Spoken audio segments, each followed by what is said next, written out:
Hello Capricorn, Sun, Moon, Rising, and Venus signs. Kamusta kayo? Sana po'y nasa mabuti kayong kalagayan. Welcome back po sa Star Tarot. Kung bago kayo rito, welcome din kayo. Thank you for your support. I truly appreciate it. God bless you all, Capricorn. Paunang mensahe po ninyo ay freedom. Yan, so this is you claiming, no, or reclaiming your freedom. Talagang magbe-break away na kayo dito from any restrictions, from any restrictive energy, no? Which is good kasi ibig sabihin na nagkakaroon na kayo ng lakas ng loob dito na palayain ang inyong sarili, no? Doon sa kung ano man ang nagtatrap sa inyo or nagkukulong sa inyo sa isang sitwasyon or sa isang bagay, no? Whatever that is. Kaya, ano to ngayon? You are going to get on your feet, no, you are spreading your wings and you are flying high. So good luck sa iyo, Capricorn. What else? We have prosperity at makakamit nyo na yung tagumpay pagdating sa pera. No? Dahil siguro malaya na kayong gawin ang mga gusto ninyong gawin dito. Malaya na kayong gamitin ang sarili ninyong diskarte. Kaya eto, no? Merong paparating na prosperity. Magkakaroon kayo rito ng financial success. Kaya magkakaroon kayo ng prosperity and abundance. What else? We have power. Ayan. So, buong buo. Muli kayo ngayon, Capricorn. Mababawi mo na talaga ang kapangyarihan mo over yourself. So, sa ngayon, you are reclaiming your freedom, you are reclaiming your power. Talagang i-embody mo na sa ngayon ang inyong kapangyarihan over yourself. Tapos ka na doon sa pagiging sunod-sunuran, sa pagiging yung panay ka na lang nagbabaw, 'di ba? Sa kung sino man, tapos ka na sa chapter na yon. At ngayon babangon ka na talaga and you are going to embrace your power, no? Hindi lang yung personal power kundi pati sama-sama ng lahat yung inyong willpower, no? Ito na ngayon ang masusunod. Ito na ngayon yung papairalin mo sa ngayon at hindi mo na to hahayaan pa, no, na makawala pa sa'yo sa ngayon. We have activation. This is a springtime. Magsisimula na kayong magtanim ng kung ano man ang seeds, no, nasa tingin ninyo yun ang kailangan ninyong itanim para umani kayo ng kung ano man ang gusto ninyong anihin in the future. So, yun. Ano na talaga kayo ngayon? You are going to do anything that you can, no, para makamit mo in the near future, in a few months or years, no, kung ano yung gusto mong makita sa inyong 3D reality, kung ano yung ini-envision ninyo for yourself na gusto ninyong ma-experience, no, sa buhay ninyo. So ngayon magsisimula kayong gawin ng mga bagay, no, na masisimulan ninyo para nang sa gayon makarating kayo or makalapit kayo doon sa kung ano man ang ine-envision ninyo. We have animal totems, animal energy and powers. Gagamitin ng universe ang animals, no, para magpadala sa inyo ng mga mensahe, mga importanteng messages, guidance.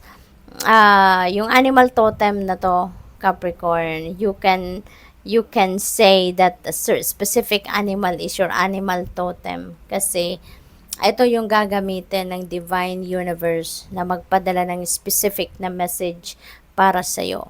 At mapapansin mo ito dahil hanggat hindi mo naiisip, hanggat hindi mo napapansin, no, yung specific animal na to at kung ano ang mensahe, at hindi niyo nalalaman kung ano yung mensahe na hatid sa inyo ng animal na to, pabalik-balik ito. It will continue to show up sa buhay ninyo kahit pag nagbabrowse kayo kunyari sa libro, whether that is ebook or whatever na may mga illustrations or even the words, no? Even yung pangalan talaga ng specific animal na yan, lagi ninyong mababasa. Pag nagbabrowse kayo sa phone ninyo, sa social media, lagi ninyong makikita yan, mga images, or kahit saan, ano? Paglabas ninyo ng bahay, baka makita nyo talaga yan, no? Live.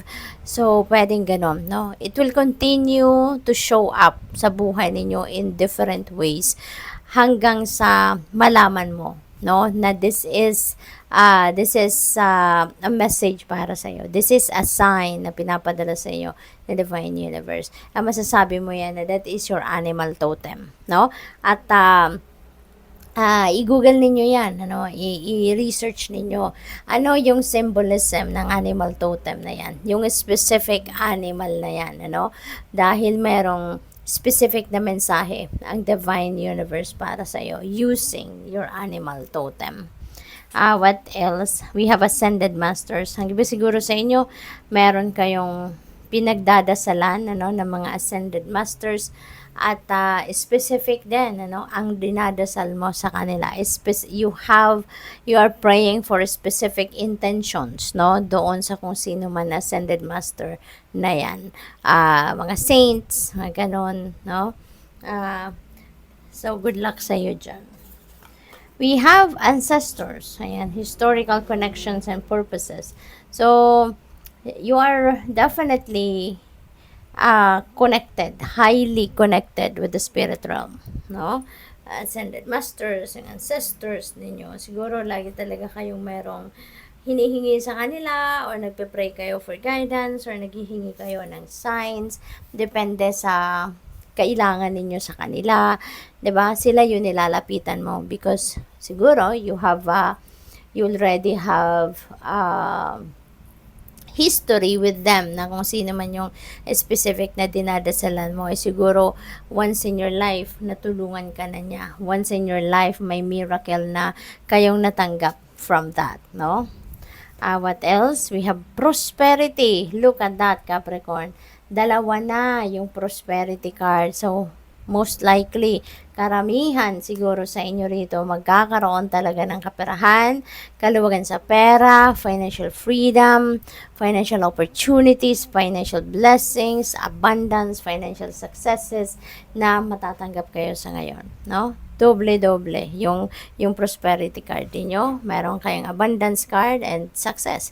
So, malamang yung success na yan is financial success talaga. So, magiging maganda, maluwag, no, ang inyong kalagayan pagdating sa inyong kaperahang aspeto sa ngayon. Congrats. Carry the torch for others to see, wake up the world. Ayan, so napakalaki ng inyong mission. Sa ngayon, Capricorn, maybe this is your purpose in life, to be a beacon for others, to be the torch, no, to be the light, no, for others. Baka kayo yung tutulong sa mga tao ngayon to find their own light as well. Ikaw yung magaging gabay. Maaring you will be a leader, you will be a beacon for others. Maaaring you are going to touch the lives of many people in many different ways. Baka healer kayo, baka motivational speaker kayo, baka influencer kayo, or kung ano pa, no, na makakatulong kayo na magising sa katotohanan ang mga tao sa paligid ninyo. Magising, no, sa kanilang pagkahimbing at mag-step into their own purpose, no, yung ganon. What else? Ask your spirit guide. Ayan, ask your spirit guide. Kasi siguro meron kayong mga hindi naiintindihan. May mga nangyayari siguro sa inyo sa ngayon na hindi ninyo na figure out, no? So, sabi dito, maaaring yung padala ng universe dito is your spirit guide para tulungan ka, para gabayan ka, no? Para ma-find out mo kung ano yung mga bagay na nalalabuan ka. So, ask your spirit guide. We have a spiritual hug. Ayan. So, may ascended masters tayo, may ancestors tayo. The spirit guide is here for you. Tapos, may guidance sa inyo ang universe, no? Kaya, you are definitely having that somehow parang spiritual hug. Kasi, mararamdaman mo yung support ng spirit team sa'yo, no? Magmula sa Panginoon, no? Sa mga saints, diba? Sa spirit guide ninyo, angels ninyo, nandiyan sila, no? Maaring sila ay nagpaparamdam sa'yo, maaring may mga signs, symbols, synchronicities, ito, mga animal totems na talagang pinapadala sa inyo para iparamdam nila yung support nila sa'yo, no? Iparamdam sa'yo sa pamamagitan ng mga signs na yan at gabayan ka, no, sa pamamagitan din ng mga signs na yan. So, what else? We have go within. Ayan. So, kung hindi ninyo talaga nagigets, no, siguro, ang mga, kunyari, mga signs, symbols, and synchronicities, hindi ninyo nagigets ang mga ibig sabihin ng mga yan. Meron din siguro kayong mga tanong sa sarili ninyo na hindi ninyo din maintindihan, hindi ninyo mahanapan ng sagot, nagtatanong-tanong kahit kanino, pero wala. No, hindi ninyo naririnig yung mga gusto ninyong marinig. So, go deep within you. Ito yung advice sa'yo. Go deep within you because your soul knows. Tanungin mo ang sarili mo. Alam ng sarili mo kung anong sagot sa inyong mga tanong. Okay? Go deep within you. Mag me time ka, mag alone time ka, parang walang makaistorbo sa'yo. You know? Do the inner work, mag-reflect ka, connect with your soul. Okay? At maririnig mo kung anong hinahanap mo. So, good luck sa'yo. Thank you for watching. Love and light. Namaste.